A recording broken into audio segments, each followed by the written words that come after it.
ನಮಸ್ಕಾರ ವೀಕ್ಷಕರೇ, ಮಹಾಯುದ್ಧ ನ್ಯೂಸ್ಗೆ ಸ್ವಾಗತ. ಸಮಾಜ ಸೇವಕ ಬಿಜೆಪಿ ಮುಖಂಡ ಮಡಿವಾಳಪ್ಪ ಬಿದರಗಡ್ಡಿ ಅವರ 46ನೇ ಜನ್ಮದಿನೋತ್ಸವ ಅತ್ಯಂತ ಅದ್ದೂರಿಯಾಗಿ ಆಚರಣೆ ಮಾಡಲಾಯಿತು. ಬೆಳಗಾವಿ ಜಿಲ್ಲೆಯ ಸವದತ್ತಿ ಯಲ್ಲಮ್ಮ ಮತಕ್ಷೇತ್ರದ ಪ್ರಭಾವಿ ಬಿಜೆಪಿ ಮುಖಂಡರು ಹಾಗೂ ಜನಪ್ರಿಯ ಸಮಾಜ ಸೇವಕರಾದ ಮಡಿವಾಳಪ್ಪ ಬಿದರಗಡ್ಡಿ ಅವರ 46ನೇ ವರ್ಷದ ಹುಟ್ಟುಹಬ್ಬದ ಸಂಭ್ರಮವು ಎಪಿಎಂಸಿ ಆವರಣದಲ್ಲಿ ಅತ್ಯಂತ ವಿಜೃಂಭಣೆ ಹಾಗೂ ಅದ್ದೂರಿಯಾಗಿ ನಡೆಯಿತು.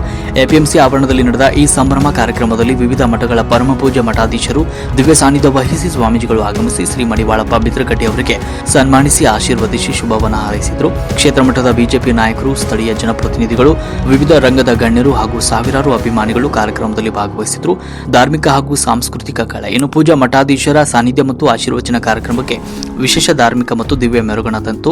ಸಮಾಜ ಸೇವೆಯ ಶ್ಲಾಘನೆ. ಸವದತ್ತಿ ಯಲ್ಲಮ್ಮ ಕ್ಷೇತ್ರದಲ್ಲಿ ಮಡಿವಾಳಪ್ಪ ಬಿದರಗಡ್ಡಿ ಅವರು ಕೈಗೊಂಡಿರುವ ಸಮಾಜಮುಖಿ ಕಾರ್ಯಗಳು ಹಾಗೂ ಜನಸೇವೆಯನ್ನು ಸಭೆಯಲ್ಲಿದ್ದ ಗಣ್ಯರು ಮುಕ್ತ ಕಂಠದಿಂದ ಶ್ಲಾಘಿಸಿದರು. ಕಾರ್ಯಕ್ರಮಕ್ಕೆ ಆಗಮಿಸಿದ ಸಾವಿರಾರು ಹಿತೈಷಿಗಳು ಹಾಗೂ ಅಭಿಮಾನಿಗಳು ಮಡಿವಾಳಪ್ಪ ಬಿದರಗಡ್ಡಿ ಅವರಿಗೆ ಹೂಮಾಲೆ ಹಾಕಿ ಸಿಹಿ ಹಂಚಿ ತಮ್ಮ ಪ್ರೀತಿ ಅಭಿಮಾನವನ್ನು ವ್ಯಕ್ತಪಡಿಸಿದರು. ವರದಿ ಮುಸ್ತಾಕ್ ಹತ್ತಿಕಟಗಿ, ಮಹಾಯುದ್ಧ ನ್ಯೂಸ್.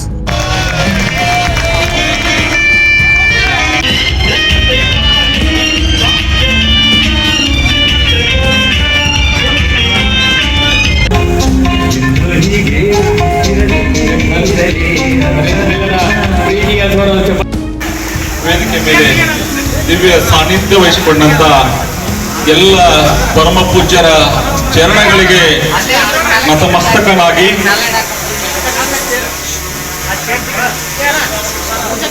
ನಾವು ಜೀವನದಲ್ಲಿ ಕೆಲವೊಂದು ವಯಸ್ಸಿಗೆ ಬಂದ ಮೇಲೆ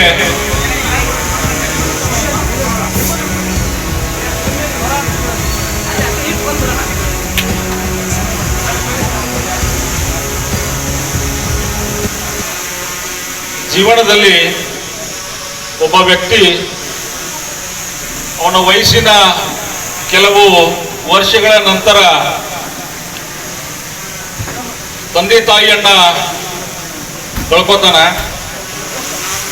ಇವತ್ತು ನನಗ ತಂದೆ ತಾಯಿ ನಮ್ಮ ಜೊತೆಯಲ್ಲಿ ಇಲ್ಲ, ಆದ್ರೆ ಜಗತ್ತಿನಲ್ಲಿ ಈ ಭೂಮಿ ಮೇಲೆ ತಂದೆ ತಾಯಿಯವರು ಹೋದ ಮೇಲೆ ನಿರಂತರವಾಗಿ ತಂದೆ ತಾಯಿಯಷ್ಟೇ ಪವಿತ್ರವಾದಂಥ ಆಶೀರ್ವಾದವನ್ನ ಮಾಡುವಂಥವ್ರು ಯಾರಿದ್ರ ಪರಮ ಪೂಜ್ಯರುಗಳು. ಹೀಗಾಗಿ ನನಗ ನಮ್ಮ ತಂದೆ ತಾಯಿಯವರು ಲಿಂಗೈಕ್ಯರಾದ ಮೇಲೂ ಕೂಡ ಭಗವಂತ ಅವ್ರನ್ನ ತಮ್ಮ ಸ್ವರ್ಗದಲ್ಲಿ ಲೀನ್ ಮಾಡ್ಕೊಂಡಿದ್ದಾನ. ನನಗ ತಂದೆ ತಾಯಿ ಕೊಟ್ಟಂತ ಪ್ರೀತಿ ಇವತ್ತು ಶಾಶ್ವತವಾಗಿದೆ. ಯಾಕಂತಂದ್ರೆ ಪರಮ ಪೂಜ್ಯರ ಪಾದಗಳ ಸೇವೆ ಮಾಡುವಂತ ಅವಕಾಶ ನನ್ನ ತಂದೆ ತಾಯಿಯನ್ನು ನನಗ ಈ ಭೂಮಿ ಮೇಲೆ ಬಿಟ್ಟು ಹೋಗಿದ್ದಾರೆ ಅನ್ನುವಂತ ಒಂದು ನನಗೆ ಏನು ಆ ಕೊರಗ ಇಲ್ಲ ಅನ್ನುವಂತ ಭಾವನೆಯನ್ನ ನಾನು ವ್ಯಕ್ತಪಡಿಸ್ತೇನೆ. ನಾನು ಯಾವಾಗಲೂ ಕೂಡ ಪ್ರತಿ ವರ್ಷ ಎಲ್ಲ ಸ್ನೇಹಿತರ ಜೊತೆ ಹುಟ್ಟುಹಬ್ಬವನ್ನ ಆಚರಿಸ್ಕೊತಿದ್ದೀವಿ. ಬುದ್ಧಿಯವರು ಹೇಳಿದ್ರು, ಎಲ್ಲರೂ ಕೂಡ ಮನೆಯಲ್ಲಿ ಹುಟ್ಟುಹಬ್ಬವನ್ನ ಹೆಂಡತಿ ಮಕ್ಕಳ ಜೊತೆ ಆಚರಣೆ ಮಾಡ್ಕೋತಾರ. ನಮ್ಮ ಶಿಷ್ಯ ಪರಮ ಪೂಜ್ಯರ ಸನ್ನಿಧಾನದಲ್ಲಿ, ಪರಮ ಪೂಜ್ಯರ ಸಾನ್ನಿಧ್ಯದಲ್ಲಿ ಎಲ್ಲ ತಂದೆ ತಾಯಿಯರ ಮಿತ್ರರ ಜೊತೆ ಇವತ್ತು ಹುಟ್ಟುಹಬ್ಬವನ್ನ ಆಚರಣೆ ಮಾಡಿಸಿಕೊತಿದ್ದಾನ. ಅದು ಉತ್ತಮವಾದಂಥ ಕಾರ್ಯ ಅಂತ ಹೇಳಿದರು. ನಾನು ತಮಗೆಲ್ಲರಿಗೂ ಕೂಡ ಹೇಳಿಕ್ ಬಯಸ್ತೀನಿ, 46 ವರ್ಷ ಸದೃಢ ಈ ದೇಹ ಇರ್ಲಿಕ್ಕೆ ಕಾರಣ, ಉತ್ತಮವಾದಂಥ ನನ್ನ ಮನಸ್ಸು ಇರ್ಲಿಕ್ಕೆ ಕಾರಣ ಎಲ್ಲರ ಪೂಜ್ಯರ ಆಶೀರ್ವಾದ. ಯಾಕಂತಂದ್ರ ಈ ಭೂಮಿ ಮೇಲೆ ಇರ್ತಕ್ಕಂಥ ಪ್ರತಿಯೊಂದು ಜೀವಿಗೂ ಕೂಡ ಸದೃಢವಾಗಿ ಅದು ಇರಬೇಕಂತಂದ್ರ ಭಗವಂತನ ಆಶೀರ್ವಾದ. ನಾವು ಯಾರನ್ನ ಭಗವಂತನ ನೋಡಿದ್ದೀವಿ? ಇಲ್ಲ, ನಾವು ಯಾರು ನೋಡಿಲ್ಲ ಭಗವಂತನ. ಭಗವಂತ ಎಲ್ಲಿದಾನಂದ್ರೆ ನಾವು ಇಲ್ಲಿ ತೋರಿಸ್ತೀವಿ. ಯಾಕಂತಂದ್ರ ನಾವು ಪ್ರತಿನಿತ್ಯ ನೋಡುವುದು ನಡೆದೋಡ ದೇವರನ್ನ ಅಂತಂದ್ರ ಎಲ್ಲ ಶರಣರನ್ನ. ಹೀಗಾಗಿ ಇವತ್ತೆಲ್ಲ ಶರಣರು ಬಂದ ನೂರಾರು ಕಾಲ ಇರು ಸಮಾಜ ಸೇವೆಯನ್ನ ಮಾಡಂತೇಳಿ ನನಗ ಆಶೀರ್ವಾದ ಮಾಡಿದ್ದಾರೆ. ಎಲ್ಲ ಪರಮ ಪೂಜ್ಯರಿಗೂ ನಾನು ಮತ್ತೊಮ್ಮೆ ಅಭಿನಂದನೆಗಳನ್ನು ತಿಳಿಸ್ತೇನೆ. ತಮ್ಮ ಆಶೀರ್ವಾದ ಈ ಮಡಿವಾಳಪ್ಪ ಬಿದರಗಡ್ಡಿಯವರ ಮೇಲೆ ನಿರಂತರವಾಗಿ ಇರಲಿ ಅಂತೇಳಿ ತಮ್ಮಲ್ಲಿ ನಾನು ಕೈ ಮುಗಿದು ಶರಣಾರ್ಥಿಗಳನ್ನು ತಿಳಿಸುತ್ತೇನೆ. ಎಲ್ಲರೂ ಬಂದಿದ್ದೀರಿ. ಮತ್ತ ನಮ್ಮ ಮುಂದಿನ ಕಾರ್ಯಕ್ರಮಗಳು ಯಾಕಂದ್ರೆ ಬೇರೆ ಬೇರೆ ಇರ್ತಾವ. ಪೂಜ್ಯರು ಹೋದ್ಮೇಲೆ ಬೇರೆ ಬೇರೆ ಕಾರ್ಯಕ್ರಮ ಇರ್ತಾವ ನಮ್ಮ. ಅದಕ್ಕೆ ಪೂಜ್ಯರು ನಿರ್ಗಮಿಸ್ತಾರೆ. ಈಗ ಪೂಜ್ಯರನ್ನ ನಾವೆಲ್ಲರೂ ಬೀಳ್ಕೊಡೋಣ. ಚಪ್ಪಾಳೆ ಮುಖಾಂತರ, ಜೋರಾದ ಚಪ್ಪಾಳೆ ಮುಖಾಂತರ ಪೂಜ್ಯರಿಗೆ ಬೀಳ್ಕೊಡೋಣ. ವಿಶೇಷವಾಗಿ ನಮ್ಮ ನಿಮ್ಮೆಲ್ಲರ ನೆಚ್ಚಿನ ನಾಯಕರು, ಸಮಾಜ ಸೇವಕರು, ಬಡವರ ಬಂಧುವಾಗಿರ್ತಕ್ಕಂಥ ನಮ್ಮ ಮಡಿವಾಳಪ್ಪನ ಬಿದರಗಡ್ಡಿಯವರು ಕೂಡ ತಮ್ಮೆಲ್ಲರನ್ನು ಉದ್ದೇಶಿಸಿ ಮಾತಾಡಿ ತಮ್ಮೆಲ್ಲರ ಆಶೀರ್ವಾದ ಸದಾ ನಮ್ಮ ಜೊತೆ ಇರಲಿ. ಬರುವ ನಿರ್ಮಾಣಗಳಲ್ಲಿ ನಾನು ಕೂಡ ಸಮಾಜ ಸೇವೆಯನ್ನು ಮಾಡಲು ಸಿದ್ಧವಾಗಿದ್ದೇನೆ. ತಮ್ಮ ಜೊತೆ ಕೈ ಜೋಡಿಸಿ ಅಂತೇಳಿ ಆಶೀರ್ವಾದ ಮಾಡತಕ್ಕಂಥ ನಮ್ಮ ಬಿದರಗಡ್ಡಿಯವರಿಗೂ ಕೂಡ ತಮ್ಮೆಲ್ಲರ ಪರವಾಗಿ ಧನ್ಯವಾದ. ಈಗಾಗಲೇ ಶ್ರೀಗಳು ಸರ್, 25 ವರ್ಷಗಳಿಂದ ಬಾಗಲಕೋಟೆ, ಬೆಳಗಾಂ ಹಾಗೂ ಧಾರವಾಡ, ಹುಬ್ಬಳ್ಳಿ ಈ ಲೋಕಸಭಾ ಕ್ಷೇತ್ರ ಆತಿ, ವಿಧಾನಸಭಾ ಕ್ಷೇತ್ರ ಆತಿ. ಮಡಿವಾಳಪ್ಪ ಮಲ್ಲಪ್ಪ ಬಿದರಗಡ್ಡಿ ಅವರು ಅಪಾರ ಅಭಿಮಾನ ಬಳಗವನ್ನು ಹೊಂದಿದ್ದಾರೆ. ಮಡಿವಾಳಪ್ಪ ಮಲ್ಲಪ್ಪ ಬಿದರಗಡ್ಡಿ ಅವರು ಯಾರು, ಅವ್ರ ಶಿಕ್ಷಣ ಏನು, ಅವ್ರ ಊರು? ಮೊದಲನೇದಾಗಿ ನನ್ನೂರು ಸೌದತ್ತಿ ತಾಲೂಕು ಸುತ್ತಗಟ್ಟಿ. ನನ್ನ ಶಿಕ್ಷಣ PUC ವರೆಗೂ ಸೌದತ್ತಿಯಲ್ಲಿ ಆಗಿ degree Karnataka college Dharwad.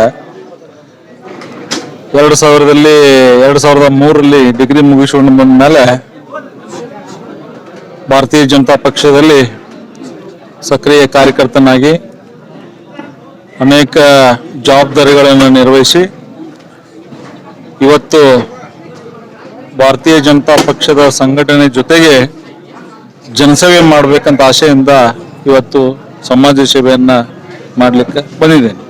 Sir, Belagavi Lok Sabha ಕ್ಷೇತ್ರ ಆಗಲಿ ಮತ್ತು ಧಾರವಾಡ, ಹುಬ್ಬಳ್ಳಿ ಆಗಲಿ, ಬಾಗಲಕೋಟೆ ಆಗಲಿ, ಇಲ್ಲಿ ಏನು ಅಪಾರ ಬಳಗವನ್ನು ಒಂದು ವ್ಯಾಪ್ತಿ ಮೀರಿ ನೀವು ಜನಸೇವೆಯನ್ನು ಮಾಡ್ತಿದ್ರಿ.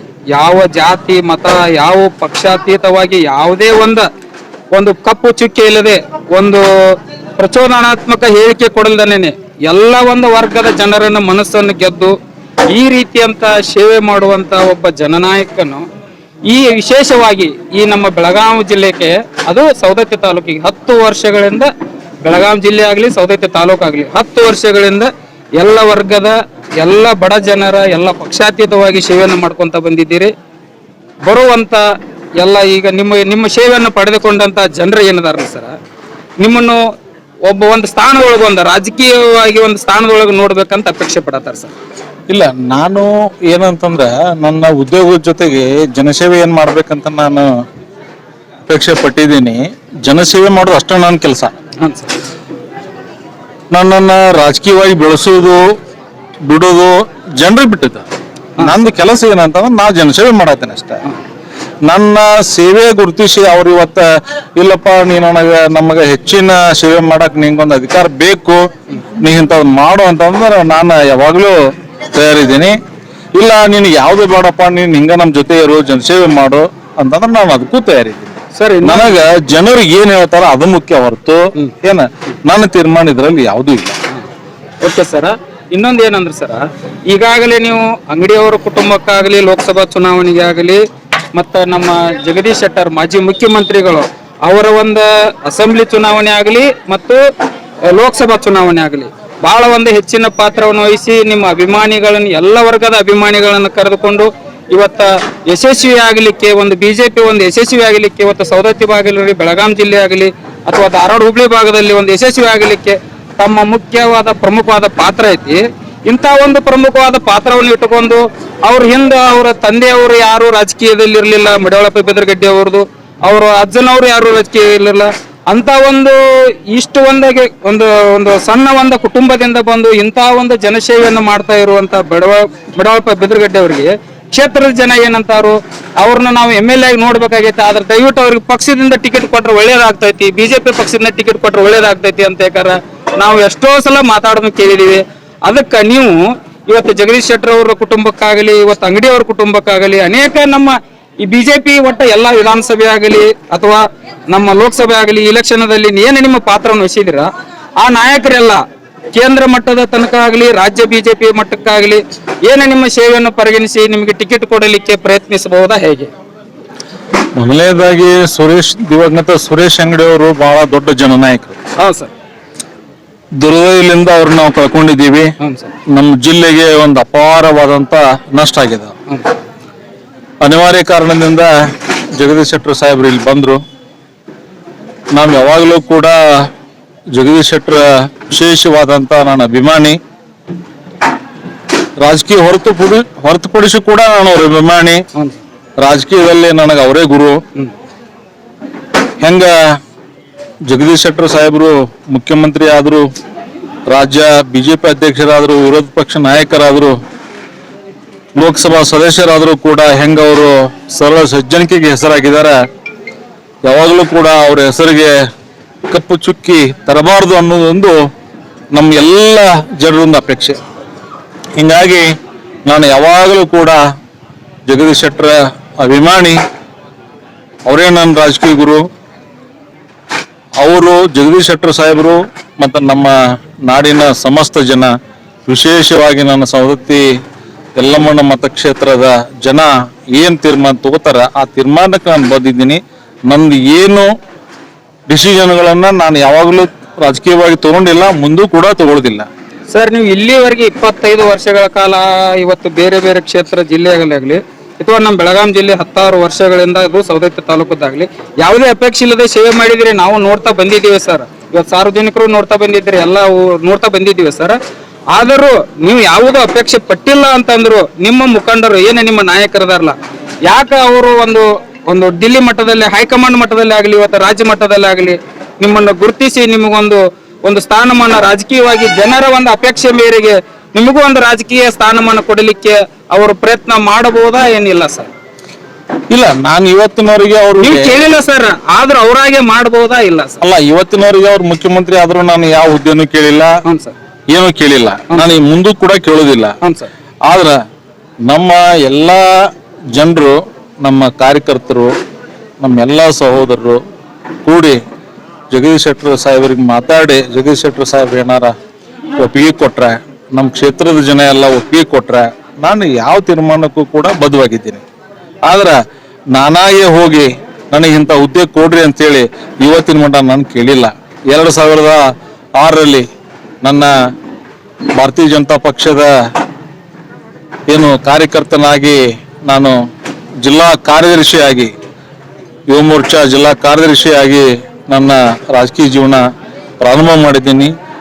ಅವತ್ತಿನಿಂದ ಇವತ್ತಿನವರೆಗೂ ಕೂಡ ನನಗೆ ಒಂದು ಹುದ್ದೆ ಕೊಡ್ರಿ, ನನಗೆ ML ಟಿಕೆಟ್ ಕೊಡ್ರಿ, MP ಟಿಕೆಟ್ ಕೊಡ್ರಿ ಅಂತ ನಾನು ಎಂದೂ ಕೇಳಕ್ಕೆ ಹೋಗಿಲ್ಲ, ಕೇಳೋದು ಇಲ್ಲ. ಯಾಕಂತಂದ್ರೆ ಕಾರ್ಯಕರ್ತರು ಒಂದು ನಿರ್ಣಯ ತಗೊಳ್ಳೋಂಥ ಸಂದರ್ಭದಲ್ಲಿ ನಾನು ಕೇಳಿರ ತಪ್ಪಾಗ್ತದೆ ಅನ್ನುವಂಥ ಭಾವನೆ ನನ್ನ. ಆಯ್ತು ಸರ್, ಈಗ ಏನಾಗೈತೆ ಅಂದ್ರೆ ಸರ್, ಜನರಿಗೆ ಏನಾಗಿದೆ ಅಂತಂದ್ರೆ ನಿಮ್ ಇಂಥ ಒಂದು ನಾಯಕನನ್ನ ಇವತ್ತು ಯಾವುದೇ ಒಂದು ನೋಡ್ರಿ, ಇವತ್ತು ಅಜಾತ ಶತ್ರುವಾಗಿ ನೀವು ಬೆಳೆದಿದ್ದೀರಾ ಕ್ಷೇತ್ರದಲ್ಲಿ. ಅಜಾತ ಶತ್ರು ಅಂತಂದ್ರೆ ವಾಜಪೇಯಿ ಅವರ ಒಂದು ಮಾರ್ಗದರ್ಶನದಲ್ಲಿ ವಾಜಪೇಯಿ ಅವ್ರು ಏನ್ ಮಾಡಿದ್ರು ಅಂತಂದ್ರ ಒಬ್ಬ ಮುಸ್ಲಿಮನನ್ನು, ಒಬ್ಬ ವಿಚಾರವುಳ್ಳ ಒಬ್ಬ ಮುಸ್ಲಿಮನನ್ನು ರಾಷ್ಟ್ರಪತಿ ಮಾಡಿದ್ರು. ಅಂತ ಒಂದು ವ್ಯಕ್ತಿತ್ವದ ಗುಣ ತಮ್ಮಲ್ಲಿದೆ ಸರ್. ಯಾರನ್ನು ಇವತ್ತು ಅವರು ಇವರು ಅನ್ನೋದೇ, ಇವತ್ತು ಯಾರು ತಮ್ಮ ಒಂದು ಬಳಿಗೆ ಬರ್ತಾರಲ್ಲ ಅವ್ರು ಸೇವೆ ಮಾಡಿದಿರ, ಆ ಸೇವೆ ತಗೊಂಡಂತ ಜನನ ನಿಮ್ಮನ್ನ ಒಬ್ಬರ ನಾಯಕರನ್ನಾಗಿ ನೋಡ್ಬೇಕಂತಾರೆ. ಆದ್ರೆ ನಿಮಗೆ ಏನಾಗೈತೆ ಅಂದ್ರೆ ಒಂದು ಹಾದಿ, ಒಂದು ಮಾರ್ಗ ಬೇಕಾಗೈತೆ. ಅದು ನಾಯಕನಾಗಿ ಹೋಗೋದಕ್ಕೆ ಒಂದು ಮಾರ್ಗ ಬೇಕಾಗೈತೆ. ಇವತ್ತು ಒಂದು ಪಕ್ಷದಿಂದ ಒಂದು ಚಿಹ್ನೆ ಬೇಕಾಗೈತಿ. ಆ ಚಿಹ್ನೆಯನ್ನ ಜನರ ಅಪೇಕ್ಷೆ ಇದೆ ಸರ್. ಆ ಜನರ ಅಪೇಕ್ಷೆಯನ್ನು ಅರಿತುಕೊಂಡು ನಾಯಕರು ನಿಮಗೆ ಅದನ್ನ ನೀಡಬೇಕು ಅಂತ ನಾವು ಮಾಧ್ಯಮದ ಮೂಲಕನು, ಜನರ ಒಂದು ಅಭಿಪ್ರಾಯ ಮೂಲಕ ನಾವು ನಿಮ್ಮನ್ನ ಕೇಳ್ತಾ ಇದ್ದೀವಿ ಸರ್. ನೀವು ಬೇಡಿಲ್ಲ ಸರ್, ಯಾವುದನ್ನು ಬೇಡಿಲ್ಲ. ಏನಾಗ್ತದೆ ಅಂತಂದ್ರೆ, ನಾವು ಮನುಷ್ಯನಾಗಿ ಹುಟ್ಟಿದ ಮೇಲೆ ಒಂದು ಪ್ರಥಮದಲ್ಲಿ ನಾವು ನಮ್ಮ ಜನ್ಮ ಕೊಟ್ಟಂತ ರಾಷ್ಟ್ರವನ್ನು ಪ್ರೀತಿ ಮಾಡ್ಬೇಕು. ಆ ರಾಷ್ಟ್ರದಲ್ಲಿ ಇರ್ತಕ್ಕಂತ ಎಲ್ಲಾ ರಾಷ್ಟ್ರ ಅಭಿಮಾನಿಗಳನ್ನ ನಾವು ಪ್ರೀತಿ ಮಾಡ್ಬೇಕು. ಇಲ್ಲಿ ಜಾತಿಯನ್ನು ಪ್ರಶ್ನೆ ಇಲ್ಲ. ರಾಷ್ಟ್ರ ಅಭಿಮಾನಿಗಳು ಎಲ್ಲರೂ ನನ್ನ ಸಹೋದರರೇ, ಎಲ್ಲರೂ ನಮ್ಮವ್ರೆ.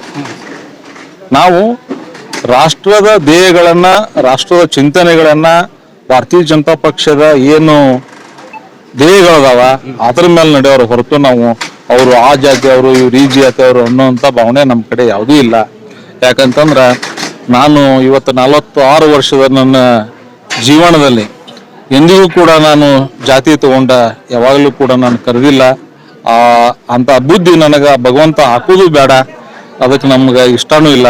ನಾವೇನಂತಂದ್ರೆ ಯಾರೇ ಬರಲಿ ನಾವು ಅವ್ರಿಗೆ ಅಪ್ಕೋತೀವಿ, ಅವ್ರಿಗೆ ನಾನು ಕೈಲಾದ ಮಟ್ಟಿಗೆ ಅವ್ರಿಗೆ ನಾವು ಸಹಾಯ ಹಸ್ತ ಚಾಚ್ತೀವಿ. ಇದು ಏನಂತಂದ್ರೆ ಮಾನ್ಯ ಜಗದೀಶ್ ಶೆಟ್ಟರ್ ಸಾಹೇಬರು ನಮಗೆ ನಡೆಸಿಕೊಟ್ಟಂತ ಕಲಿಸಿಕೊಟ್ಟಂತ ಗುಣಗಳಿವು. ಯಾಕಂದ್ರೆ ನಾವು ಅವ್ರ ಶಿಷ್ಯನಾಗಿ ಅವ್ರ ಅನುಯಾಯಿಯಾಗಿ ನಾವು ಈ ಮಾತನ್ನ ಹೇಳಲಿಕ್ಕೆ ನಮ್ಗೆ ಹೆಮ್ಮೆ ಅನಿಸ್ತದೆ.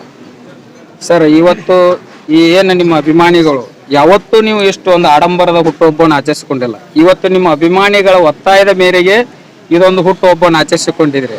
ಅಭಿಮಾನಿಗಳು ಏನಂತಂದ್ರೆ ಇನ್ನಷ್ಟು ಯಾರಿಗೆ ನೀವು ಪರಿಚಿತರಾಗಿಲ್ಲಲ್ಲ ಅವ್ರಿಗೆ ಪರಿಚಿತರ ಮಾಡಾಕ ಅಭಿಮಾನಿಗಳು ಇದನ್ನ ಒತ್ತಾಯ